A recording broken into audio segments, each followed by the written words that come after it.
like a grain of truth in the book, because in order to study critically, we need to have those logical disciplines from the perennial philosophy, which Brother Francis' course of the St. Augustine Institute gives so much of, in order to attack books which might not be totally traditional, but yet which could be helpful to us. And these are not totally traditional books that I'm going to tell you about, but they are helpful.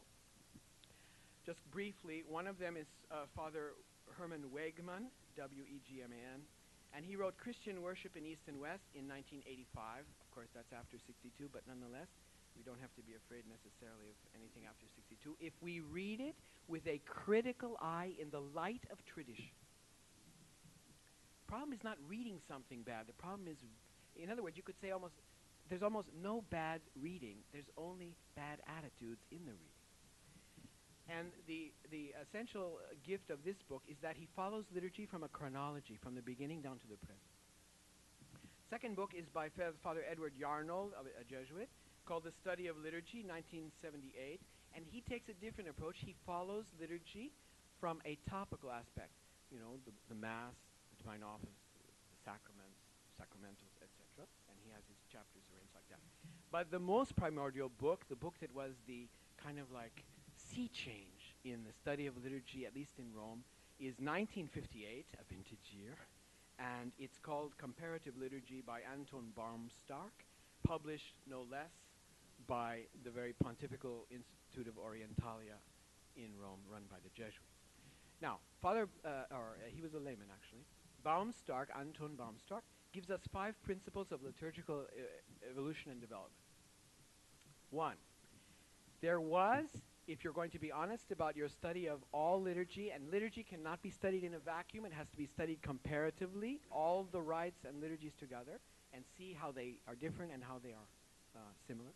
The first, a development towards uniformity in which the local rites were replaced by those of the great churches, notably Rome and Constantinople, with their satellite influences and variations. Number 2, development from freely composed text to prescribed text which helped to preserve orthodoxy.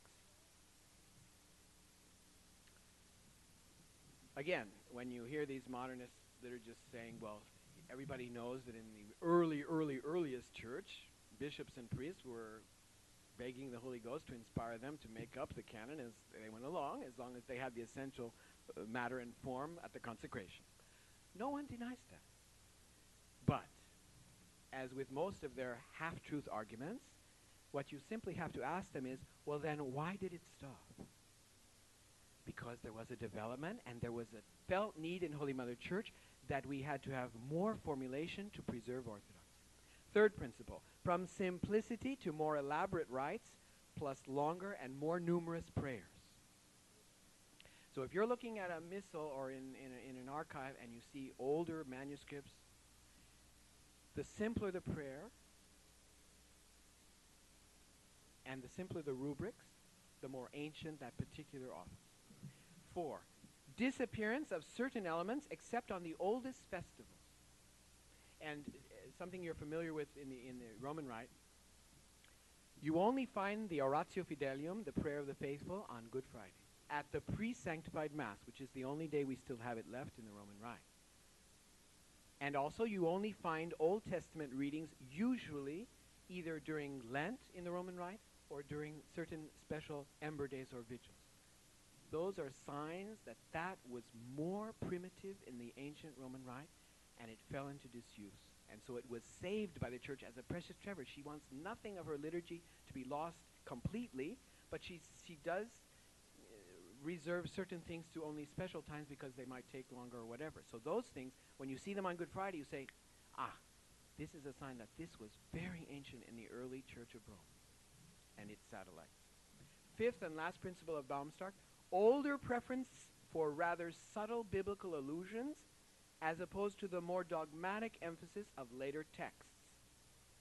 And this we see is the difference between the more ancient patristic theology, which melded into the scholastic theology of the 13th century and the universities. Because the liturgical texts that are more ancient are more biblical, whereas many of the collects, especially of the Roman Rite, are full of dogmatic theology.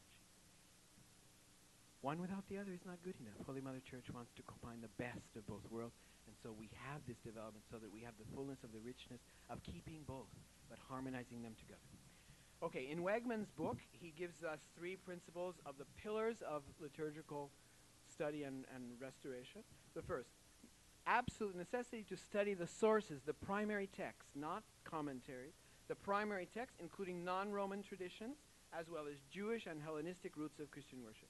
Secondly, theology of worship, based on scholars like Dom Odo Cassel, Dom Prosper Guéranger. By the way, the annual cycle of books of Dom Guéranger, the liturgical year, is absolutely indispensable reading if you want to have a Catholic home and imitate that monastic reading at table where the father of the family after grace could maybe read just a page from the day of Dom Guéranger. It would transfigure your family at supper table. That's presuming that you can make time to get together at supper, which any traditional Catholic family must. And the third principle, pastoral liturgical movement, influenced by Benedictines such as Don Lambert Baudouin, but especially by St. Pius X, with his 1903 motu proprio for the restoration of chant and participation. And so it's St. Pius X himself who started off the true and the good restoration. And so that we can pray and look to him for its continuation and completion, even in the way we celebrate the inherited and received liturgy. Because the abuses were not all after 1962. Some of them were very much before. And we need, with a critical mind, to say, Lord, inspire us to see what is the true and correct way of celebrating the Catholic liturgy, the canonized liturgy, the traditional liturgy, without bias of pre-62 or after 62, but which is God's way, the Church's way of celebrating. Why? Because the Church is par excellence the mystery of mystery, like the Trinity, of which she is an image.